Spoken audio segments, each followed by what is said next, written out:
जो सऊदीया के एक शेख ने खुद बयान किया है। शेख के बाद कहते हैं कि एक आदमी ने मुझे कॉल किया कि क्या आप हमारे घर आकर एक मैयत को गुस्ल दे सकते हैं। शेख ने जवाब दिया ठीक है। शेख साहब उस जगह पर चले गए। शेख के बाद कहते हैं कि जब मैं गया तो वो कोई घर नहीं बल्कि एक किला था, एक बहुत बड़ा किला। मेन दरवाजे से दाखिल होने के बाद भी अस्सलाम वालेकुम वरहमतुल्लाहि वबरकातुहू।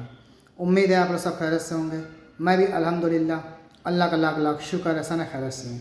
और इंशाल्लाह जिस वीडियो रिएक्शन देने आ रहे हैं, तहसील इल्म चैनल का नाम है।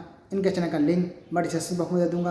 आप लोगों ने जो सब्सक्राइब करिएगा और मेरी वीडियो दोस्तों करिए। बड़ी इंपॉर्टेंट वीडियो दोस्तों, बहुत इबरतनाक वीडियो दोस्तों, बहुत इबरतनाक वीडियो। ये वीडियो है सऊदी अरब के एक शेख की, जिसने खुद अपनी ज़बानी बताया है कि उनको एक कॉल आई कि एक मुर्दे को आप नहला सकते हैं, धुला सकते हैं, मतलब एक इस तरह से गुस्ल दे सकते हैं। तो क्या हुआ वो पूरा वाक़या, ऐसी क्या हैरत अंगेज़ उनके साथ हुआ जो वो देख के चौंक गए और बस अल्लाह अल्लाह करने लगे कि इतना दर्दनाक अज़ाब अल्लाह ताला ने किस तरह से दिया है कि उस शख्स के पूरे बॉडी में चींटियाँ काट रही थी, रेंग रही थी। हम लोग को अगर चींटी काट लेती है तो कितना दर्द होता है, चिल्लाते हैं, चीखते हैं, लेकिन मुर्दा तो कुछ भी नहीं कर सकता, बस वो बर्दाश्त कर सकता है। तो आइए पहले इन सब बातों को बाद में करेंगे, पहले हम लोग वीडियो देखते हैं। वीडियो अंत तक ज़रूर देखिएगा, जितना हो सके शेयर करिएगा और अपनी कीमती राय कमेंट बॉक्स में ज़रूर बताया करिए। और जो भी नए हज़रात मेरे चैनल पे आएँ वो सब्सक्राइब कर लिया करें और वीडियो अच्छी लगा करें तो उसको लाइक कर दिया करें। तो चलिए बिना देरी पहले वीडियो स्टार्ट करते हैं, फिर उसके बाद बात करते हैं। बिस्मिल्लाहिर्रहमानिर्रहीम, अस्सलाम वालेकुम। दोस्तों, आज का यह वाक़या एक सच्चा वाक़या है जो सऊदीया के एक शेख ने खुद बयान किया है। शेख के बाद कहते हैं कि एक आदमी ने मुझे कॉल किया कि क्या आप हमारे घर आकर एक मैयत को गुस्ल दे सकते हैं। शेख ने जवाब दिया ठीक है। शेख साहब उस जगह पर चले गए। शेख के बाद कहते हैं कि जब मैं गया तो वो कोई घर नहीं बल्कि एक किला था, एक बहुत बड़ा किला। मेन दरवाजे से दाखिल होने के बाद भी आपको 5 मिनट लग जाते थे। आप ज़रा सोचें कि वो कितना बड़ा घर होगा। शेख मेन गेट से अंदर गए तो अंदर बागात वगैरह और सब कुछ था। शेख के बाद कहते हैं कि जब मैं घर के दरवाजे पर पहुंचा तो वहाँ एक आदमी खड़ा था। उसने मुझसे बदतमीजी के अंदाज में कहा, इस रास्ते से जाओ, वहाँ अंदर सीढ़ियाँ हैं ऊपर जाने के लिए। शेख के बाद तकरीबन 60 साल के बुजुर्ग थे। शेख ने उसकी जानिब देखा और कहा, मैं जा रहा हूँ। उसने फिर से कहा कि आप खुद चले जाएंगे या मैं किसी नौकर को बुलवाऊं जो आपको लेकर जाए। शेख के बाद को ऐसा लगा जैसे ये वही शख्स है जिसने उनको फ़ोन करके बुलाया है, लिहाजा उन्होंने कहा, मैं खुद चला जाऊँगा, मुझे किसी की ज़रूरत नहीं। उस शख्स ने दोबारा से कहा कि अगर आपको रास्ता मालूम नहीं है तो मैं किसी नौकर को बुलाकर आपके साथ भेज देता हूँ। शेख ने उससे कहा, देखो मैं तुम्हारा कोई नौकर नहीं हूँ, मैं यहाँ एक मुकद्दस फरीज़ा अंजाम देने आया हूँ जो मैं फ़ी सबीलिल्लाह कर रहा हूँ। ये मैं खुद करूँगा या फिर तुम किसी और शख्स से कह दो कि वो आकर कर दे। उस शख्स ने जवाब दिया ठीक है, आप जाइए। शेख के बाद कहते हैं वो घर इतना बड़ा और साफ था कि टाइल्स के अंदर आप अपना चेहरा देख सकते थे। कहते हैं कि इसके बाद वो उस बेडरूम में गए जो काफ़ी बड़ा था, लेकिन वहाँ 2 से 3 नौकरों के अलावा कोई मौजूद नहीं था। शेख के बाद गए ताकि मैयत को देख सकें।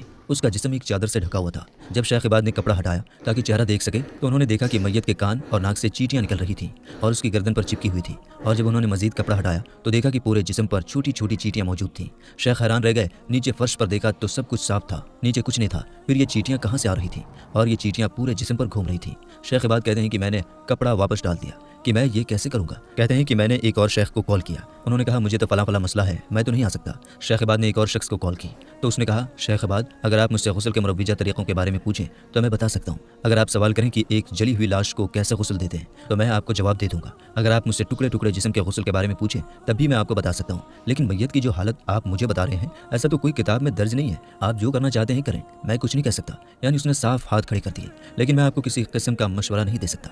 उसने साफ हाथ खड़े कर लिए कि मैं आपको किसी किस्म का मशवरा नहीं दे सकता। शेख ने वहाँ खड़े नौकरों से पूछा कि इस मैयत की औलाद में से यहाँ कौन कौन मौजूद है। उन्होंने जवाब दिया कोई भी नहीं। शेख बाद ने दरियाफ्त किया कि वो शख्स जो मुझे नीचे मिला वो कौन था। उन्होंने जवाब दिया कोई नहीं, बस जाने वाला वो आदमी इतने बड़े घर में नौकरों के साथ अकेला रह रहा था। शेख बाद कहते हैं कि इसके बाद मैं उस कमरे के बाथरूम की जानिब गया। मुझे अल्लाह की जानिब से ही ख्यालात आ रहे थे, वरना मैं नहीं जानता था कि क्या करूं। मैंने उस बाथरूम में मौजूद टब को पानी से भर दिया और फिर नौकरों की मदद से उस मैयत को टब में रख दिया। यह करने के बाद उस मैयत के जिस्म से मौजूद चींटियां पानी के ऊपर तैरने लगी। शेख बाद ने यह अमल कई बार दोहराया ताकि जिस्म से लगी चींटियां साफ हो जाएं। फिर उन्होंने मैयत के जिस्म का मसा किया तो सारी चींटियां चली गई, मगर वो हैरान थे कि इतने बड़े घर में जो साफ सुथरा है ये चींटियां इस मैयत पर कैसे आ गई।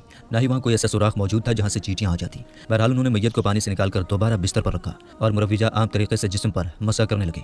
इस पर इत्र वगैरह लगाया जो आम तौर पर लगाया जाता है। उन्होंने काम मुकम्मल किया और नीचे आए और जब जाने लगे तो देखा कि उसका बेटा चल रहा है। उन्होंने उससे कहा कि मैंने आपके वालिद को गुस्ल दे दिया, अगर कुछ और करना चाहते हैं तो आप मुझे कहिए, मैं वो खिदमत भी सर अंजाम दे देता हूँ।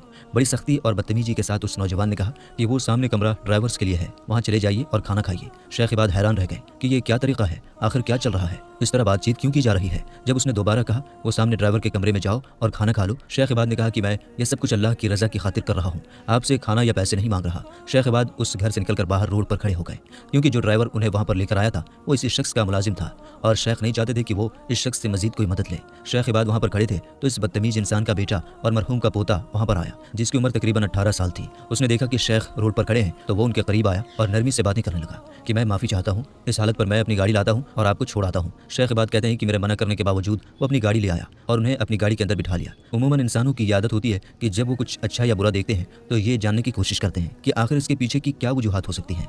चुनांचे शेख इबाद ने यह जानना चाहा कि आखिर यह आदमी ऐसा क्या करता था कि इसके साथ मरने के बाद भी ये सलूक हो रहा है। शेख इबाद ने इस लड़के से कहा, सुनो बेटे, ये शख्स कौन था जिसे मैंने गुस्ल दिया? उसने जवाब दिया कि वो मेरे दादा थे। हम सभी जानते थे कि उनके जिस्म से चींटियां निकल रही हैं, चुनांचे हम उनके करीब बिल्कुल भी नहीं गए थे क्योंकि हम नहीं जानते थे कि आखिर क्या किया जाए। शेख इबाद ने उससे पूछा कि तुम्हारे ये मरहूम दादा ज़िंदगी में करते क्या थे? कुछ लम्हे खामोश रहने के बाद उस नौजवान ने कहा कि शेख, मेरे मरहूम दादा अपनी ज़िंदगी में अपनी वालदा के ऊपर हाथ उठाया करते थे, किसी की भी इज्जत किए बगैर वो अपनी माँ पर तशद्दुद किया करते थे। शेख इबाद कहते हैं कि मैं ये सुनकर हैरान रह गया कि आखिर कोई जिंदा आदमी ऐसी जलील हरकत भी कर सकता है। इस लड़के ने मजीद बताया कि मेरे दादा की माँ के चेहरे पर जख्म तक नजर आया करते थे, उनके चेहरे, आंखों, हाथ पर मुस्तकिल जख्मों के निशान रहते थे। फिर वो लड़का बोला कि मेरे वालिद जो इस शख्स के बेटे हैं खुद अपनी दादी को पुलिस स्टेशन ले गए ताकि इस शख्स के खिलाफ पुलिस रिपोर्ट दर्ज करवाई जाए, और जब भी पुलिस वाले उनसे पूछते कि क्या हुआ है तो वो हमेशा ये कह देती कि सीढ़ियों वगैरह से गिर गई थी, और उस माँ ने कभी भी अपने बेटे के खिलाफ कोई बात ना की।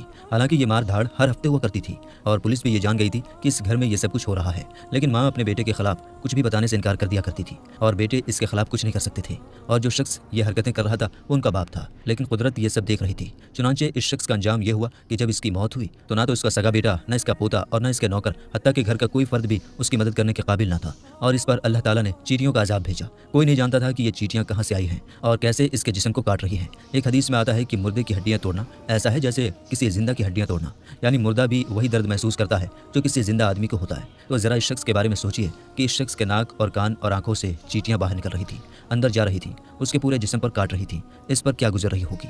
एक जिंदा आदमी तो चीख कर अपना दर्द बयान कर सकता है, लेकिन मुर्दा तो कुछ नहीं कर सकता। हाँ, मगर दर्द का एहसास वही मौजूद है। चुनांचे इस बात पर तो तमाम उलमा का इत्तफाक है कि अपने वालिदैन के साथ किसी भी किस्म के सलूक का अंजाम आप न सिर्फ आखिरत बल्कि दुनिया में भी देखते हैं। तो दोस्तों, ये था हमारा रिएक्शन जो हमने देखा कि ये इस वीडियो में बताया गया कि ये एक सच्चा वाक़या है और सऊदी अरब के एक शेख ने खुद ये बताया है।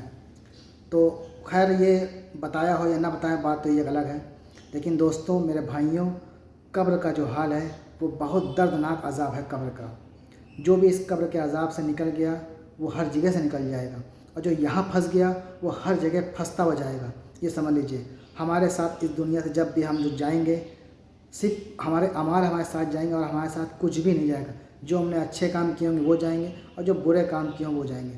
तो जितना हो सके इस दुनिया में किसी की तकलीफ़ दी हो तो उसको माफ़ी मांग लें, किसी का हक़ मारा हो तो उसका हक़ लौटा दें। मतलब जो भी बुरे काम है वो सारे से तौबा कर लें और अल्लाह की इताअत करें, अल्लाह के बताए हुए रास्ते पर रहेंगे तो इंशाअल्लाह ने चाहा तो दुनिया में संभल जाएगी और आखिरत भी हमारी संभल जाएगी। और अल्लाह ताला से दुआ करा करें कि जब भी इस दुनिया से जाने का वक्त हो, ईमान की हालत हो और ईमान की हालत में मेरा दम निकले और कलमा नसीब फरमाएँ। तो इंशाअल्लाह ने चाहा तो इस ज़रूर करिएगा ये सब चीज़ें, और जितना हो सके नमाज़ पढ़ें, अच्छे अमाल करें, नमाज़ करें, सदका खैरात ज़कात जितना हो सके अल्लाह की राह में ख़र्च करें, गरीबों की मदद करें, मिस्किनों की मदद करें, जो परेशान हैं उनकी मदद करें। तो ये सारे अच्छे अमाल हैं जो इंशाअल्लाह दुनिया में जो करेंगे हम, इसका हमको आखिरत में इसका अज्र ज़रूर मिलेगा इंशाअल्लाह ने चाहा तो बिल्कुल करिएगा। और सबसे अहम बात, नमाज की पाबंदी जितनी हो सके कसरत से नमाज की पाबंदी करें, खुद भी नमाज़ पढ़ें, अपने घर वालों को, अपने दोस्त यारों सबको नमाज की दावत ज़रूर से ज़रूर दें। बस यही सब अच्छे काम है। वैसे हम सब जानते हैं ये बात कि नमाज हर बुराइयों से बचाती है, तो नमाज का एहतमाम जितना हो सके पाबंदी से करें। तो करेंगे इंशाअल्लाह ने चाहा तो कमेंट करके मुझे ज़रूर बताइएगा। तो फिर मिलेंगे इंशाअल्लाह नेक्स्ट वीडियो में। तब तक के लिए अस्सलाम वालेकुम व रहमतुल्लाहि व बरकातहू।